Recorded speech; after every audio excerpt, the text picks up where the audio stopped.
Placards తీసుకొని రావద్దు, slogans ఇవ్వద్దు, పొరపాట్లు చేస్తే వాళ్ళ మీద చర్యలు తీసుకోవాలని చెప్పి అన్ని చాలా స్పష్టంగా రూల్స్ బుక్లో పెట్టి నిన్న మీరు చేసింది ఎందుకు అధ్యక్ష? ఏం చేశారు మీరు?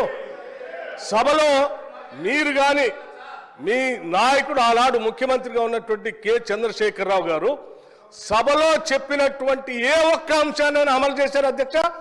సభ నిబంధనలు పూర్తిగా ఉల్లంఘించారు వాళ్ళు. హౌస్ ప్రివిలేజ్ని మొత్తం పక్కదో పట్టించింది వాళ్ళు. ఒకటి కాదు, రెండు కాదు, 3 ఎకరాల భూమి బరాబర్ ఇస్తామని చెప్పారు దళితులు, గిరిజనులకు. ఇచ్చారా? ఈ సభలోనే కదా చెప్పింది వాళ్ళు, ఈ సభలోనే కదా అధ్యక్ష చెప్పింది. డబుల్ బెడ్రూమ్ ఇల్లు ఇస్తా అని చెప్పారు, ఇచ్చారా అధ్యక్ష? ఉద్యోగాలన్నీ పూర్తి చేస్తా బరాబర్ అన్నారు, చేశారా? 2 భిన్నమైనటువంటి డైలాగ్స్ నేను వినిపించగలను అధ్యక్ష. బరాబర్ ఉద్యోగాలు ఇస్తాం అన్నది ఒకటి, ప్రభుత్వాలు ఏడున్నాయి ఉద్యోగాలు, ఏడ తీసుకొచ్చిస్తామని అడిగింది ఇక్కడ నుంచే. సభ నిబంధనలు నియమాల గురించి ప్రివిలేజెస్ గురించి వారు మాట్లాడితే ఎట్లా అధ్యక్ష? వారు ఏమన్నారు? నేను ప్రివిలేజ్ ఇచ్చారట. ఎందుకు? సభ జరిగేటప్పుడట సభలో ఏంటి ప్రభుత్వానికి సంబంధించిన అంశాలన్నీ బయట మాట్లాడకూడదు కదా, మీరు ఎట్లా మాట్లాడతారు? ఏం అధ్యక్ష నేను మాట్లాడింది ఏంటి? మీరు తప్పుడు సమాచారం ఈ రాష్ట్రానికి అప్పుల పైన ఇస్తా ఉంటే ఆ అప్పులకు సంబంధించి ప్రజలకు తెలియాలని చెప్పి 7,11,000 పైన ఉన్నటువంటి అప్పుల లెక్కలు బరాబరుగా చెప్తూ ఆ అప్పులు తీసే క్రమంలో మీరు చేసిన 66,000 కోట్ల అప్పుల్ని మేము తీర్చామని చెప్తూ, అట్లాగే రైతులకు ఇంకో 21,000 కోట్ల రూపాయలు రుణమాఫీ కింద ఆపు ఇచ్చామని అన్నప్పుడు ఒక జర్నలిస్ట్ అడిగాడు, అయ్యా రైతులకు భూమి ఉన్నటువంటి వాళ్ళు అందరికి ఇస్తున్నారు, బాగానే ఉంది, మరి అసలు మా భూమి లేని మా నిరుపేద ప్రజల కూలీలకు కూడా మీరు అప్పుడేదో ఇచ్చారు కదా అని ఇస్తా అన్నారా? 12,000 ఇస్తారంటే ఎస్ అవి కూడా ఇస్తామని అన్నాం.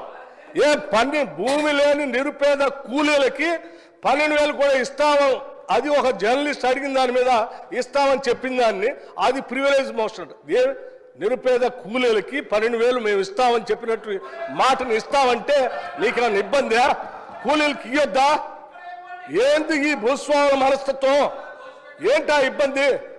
ఏం ఇబ్బంది అంటే దానికంటే ప్రివిలేజ్ మోషన్ ఇస్తారట. రైతు కూలీలకి 12,000 ఇస్తారా అని ఒక జర్నలిస్టు అడిగితే ఇస్తామని అన్నాం, అది ప్రివిలేజ్ మోషన్. రైతు కూలీలకు ఇస్తా అంటే ప్రివిలేజ్ మోషన్. ఇది ఎక్కడ ప్రివిలేజ్ మోషన్ అధ్యక్ష? ఇది ఎక్కడ ఉల్లంఘన? ఏ ఉల్లంఘన? రైట్. ఇంకోటి చెప్పారు, 7,11,000 పైన రుణం ఉంది అని తప్పుడు చెప్తున్నారు. మొత్తం తప్పులు చెప్పిందే మీరు కదా. 10 సంవత్సరాల పాలనలో తప్పు చెప్తుంది. 10 సంవత్సరాల పాలనలో తప్పు చెప్పినందుకే 6 నెలలకోసారి మర్చిపోతుంది అధ్యక్ష. వీళ్ళకి 6 నెలలకోసారి ఎందుకు పోతుంది నాకు అర్థం కావట్లేదు. ఆ సాధారణ ఎన్నికలప్పుడేమో ప్రజలు మొత్తం 6 నెలల క్రితం డిసెంబర్లో మొత్తం వాళ్ళని పంపించారు 2023. అది అయిపోయిన 6 నెలలకి పార్లమెంట్ ఎన్నికలు వస్తే డిపాజిట్ గలం చేసేసారు ప్రజలు. 6 నెలల తర్వాత మళ్ళీ అసలు ఇది ఏందో వాళ్ళకి ఆలోచన పోయిందేమో, అసలు రాష్ట్ర ప్రజలు అన్ని తప్పుదోలు పట్టించారు. ఇది ఎక్కడ అన్యాయం అధ్యక్ష? ఇవన్నీ ప్రజలు ఇంత తిరస్కరిస్తూ ఉంటే ప్రజల కోసం పనిచేసే మా పైనట ప్రివిలేజ్ మోషన్ అంట. ఎట్లా అధ్యక్ష? మీరు అడిగారు అప్పులు ఎన్ని ఉన్నాయని, చాలా స్పష్టంగా మేమేం దాచుకోలేదు అధ్యక్ష. అప్పులు తీసుకునే ప్రతిదీ ఆర్బీఐ ద్వారా బ్యాంకు ద్వారా నిక్కచ్చిగా స్పష్టంగా ఉంటుంది అధ్యక్ష.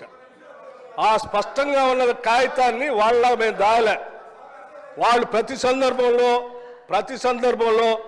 7 లక్షల పైన అప్పు ఉందనేది ఏది మీరు కార్పొరేషన్ ఇచ్చిన గ్యారంటీస్ వాటిని ఎప్పుడు కలిపి చెప్పలే. కానీ వాళ్ళు మేము చెప్పామే, దాచుకోలేదు కదా మీలాగా.